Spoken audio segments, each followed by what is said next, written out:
Derek rents a two-bedroom apartment for $1,900 a month. His friend Nathan just closed on a house with a mortgage payment of $2,650 a month. Ask 10 people on the street who's making the smarter move, and most of them will say Nathan without even thinking about it. He owns something. Derek is, quote, just throwing money away. Here's the problem with that answer. Nobody who says it has actually done the math. Not the real math. Not the math that includes property taxes, maintenance, closing costs, opportunity cost, and the 12-year itch that makes most homeowners move long before their mortgage is paid off.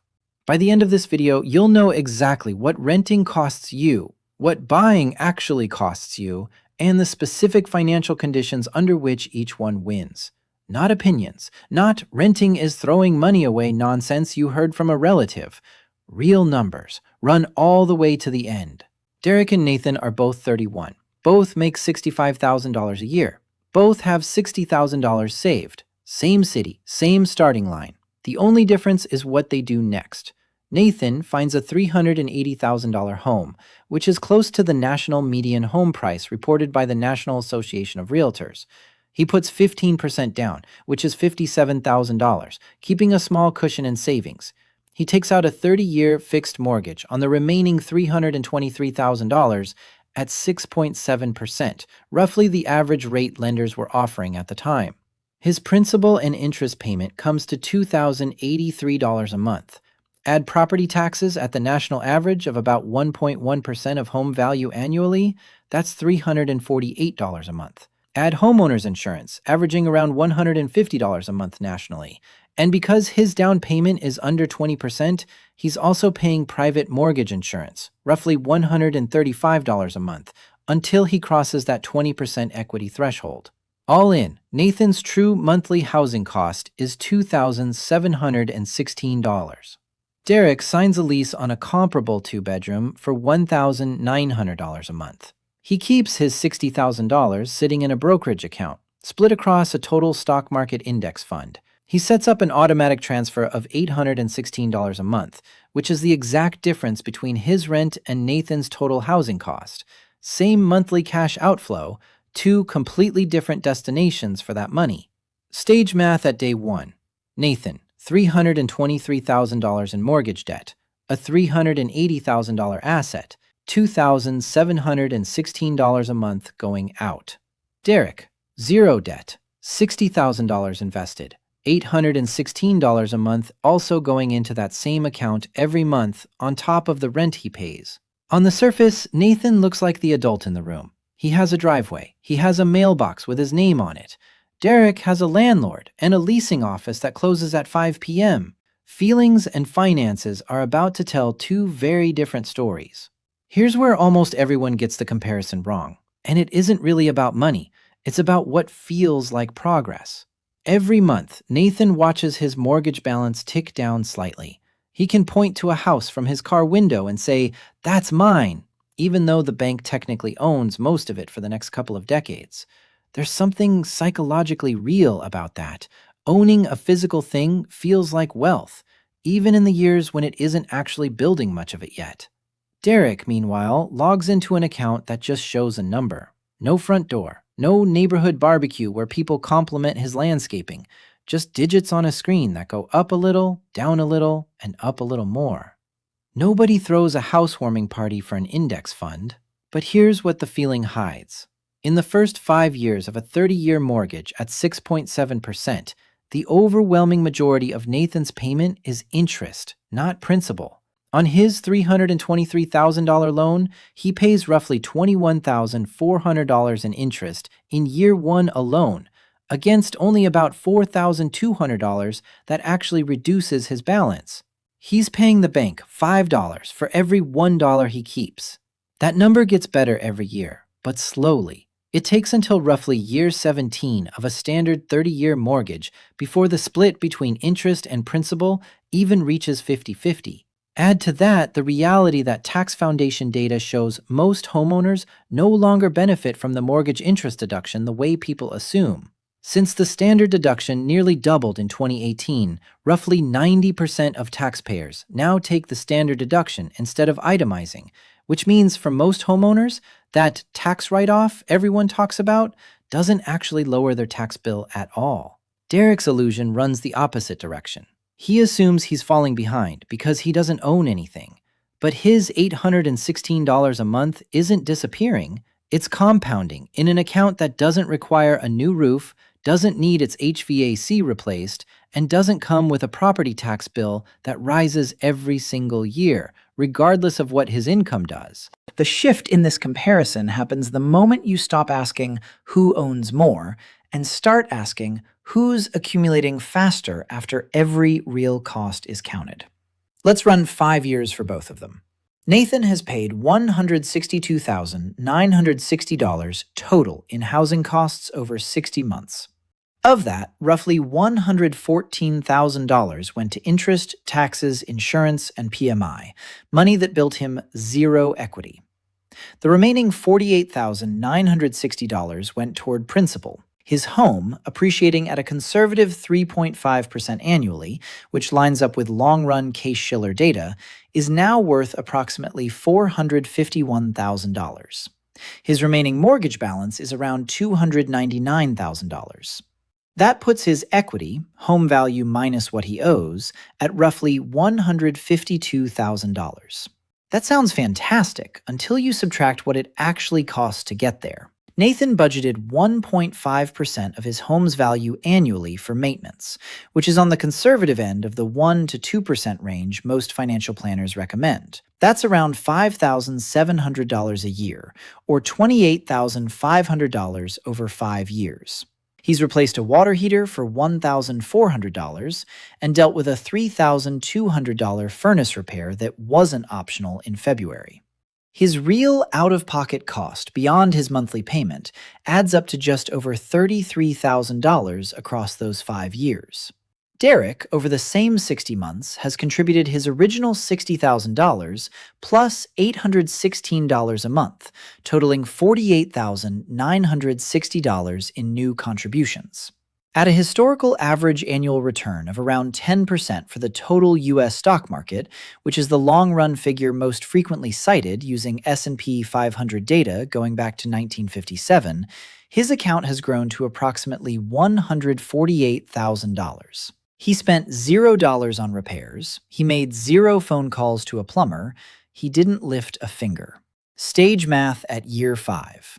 $152,000 in home equity minus roughly $33,000 in real out-of-pocket costs the equity number doesn't show you, netting closer to $119,000 in true financial gain.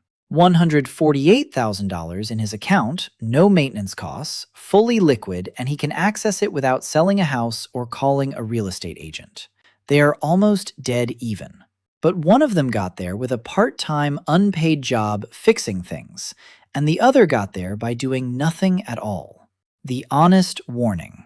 Now, here's the warning label nobody puts on this comparison, because I'm not here to tell you renting always wins.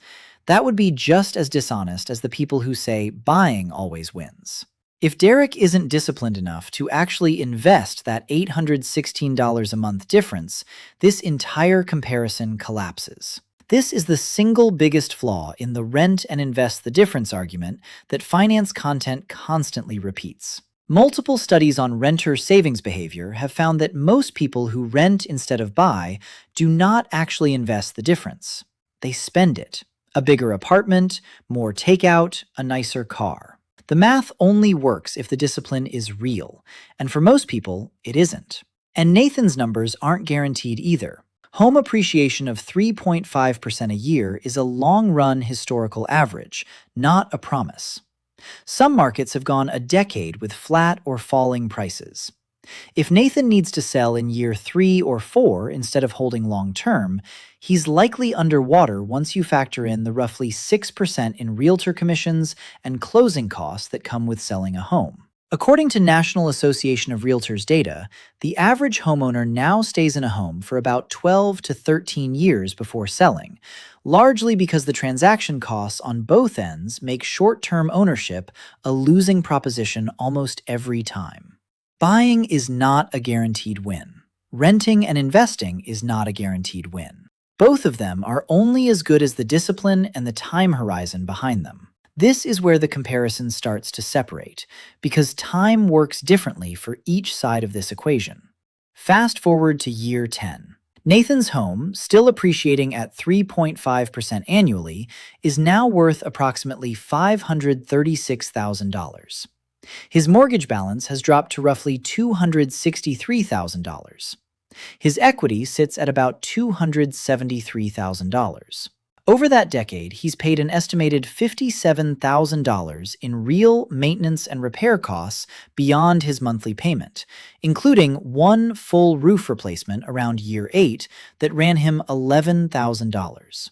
Net of those real costs, his true financial position is closer to $216,000. Derek's account, having continued the same $816 monthly contribution at a 10% average annual return, has grown to approximately $326,000. His original $60,000 plus $97,920 in total contributions over 10 years. The rest, more than $168,000, is pure compound growth. He still hasn't touched a wrench. Here's the multiplier hiding underneath these numbers. Nathan's growth is happening on leverage.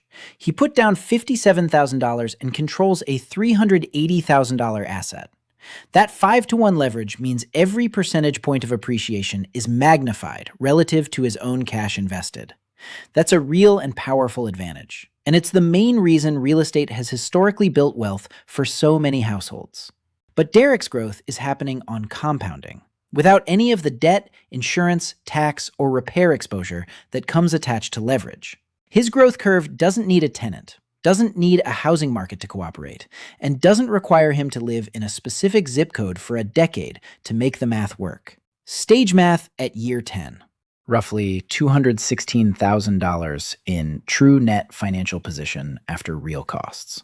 Roughly $326,000. Fully liquid, zero physical maintenance required. At this stage, the gap has opened up in Derek's favor, and it's largely because Nathan's return is capped by a physical asset that costs money to maintain, while Derek's return compounds without any physical upkeep at all. Now the long view. 30 years out, the full term of Nathan's original mortgage. Nathan's home, compounding at 3.5% annually for 3 full decades, is worth approximately $1,072,000. His mortgage is paid off entirely. His equity is the full value of the home, just over $1 million. Over 30 years, he's spent an estimated $185,000 in real maintenance, repairs, and capital improvements beyond his mortgage payment, including 2 roof replacements, a kitchen renovation, and multiple HVAC systems. Net of those costs, his true financial position from the home is roughly $887,000. Plus, he now lives mortgage-free, which by itself is worth an enormous amount in monthly cash flow he no longer has to produce. Derek's account, with $816 a month contributed consistently for 30 years at a 10% average annual return, has grown to approximately $1,850,000. His total contributions across those 3 decades come to $353,760, meaning nearly $1.5 million of his final balance is pure compound growth that came from money he never had to lift a finger to earn. Final tally, roughly $887,000 in true net position, plus a fully paid off home to live in rent-free. Roughly $1,850,000, fully liquid, sitting in an account he could access tomorrow if he needed to. On pure numbers, Derek's path builds more total wealth. But Nathan's path builds something Derek's doesn't have at all. A place to live that no longer costs him a monthly payment, immune to rent increases for the rest of his life. That's not nothing. In fact, it might be the single most underrated variable in this entire comparison. The part most people leave out. I'd be lying if I told you this plays out the same way in every market. In cities where the price-to-rent ratio is high, meaning home prices are extremely expensive relative to what the same property would rent for, like large parts of coastal California, buying can take decades longer to catch up to renting and investing, if it ever does. A commonly cited rule of thumb among real estate analysts says that if a home costs more than roughly 20 times its annual rent, renting is usually the stronger financial move. On the other hand, in markets where rent is climbing fast and home prices are still reasonable relative to income, buying can outperform renting dramatically, especially once a fixed rate mortgage locks in a housing cost that stays flat for 30 years, while rent continues climbing every single year. That fixed payment is a form of protection renters simply don't have. Derek's $1,900 rent today will almost certainly not be $1,900 in 15 years. Rent growth has historically outpaced overall inflation in many major metro areas. And this comparison assumes Derek actually has the discipline to invest that difference every single month for 30 years without fail, through market crashes, job changes, and every temptation to spend it instead. That discipline is rare. If Derek only sticks with it for 10 years and then starts spending the difference instead of investing it, his final numbers look dramatically different. And Nathan's forced savings plan, built into a mortgage payment he has no choice but to make, starts looking a lot smarter by comparison.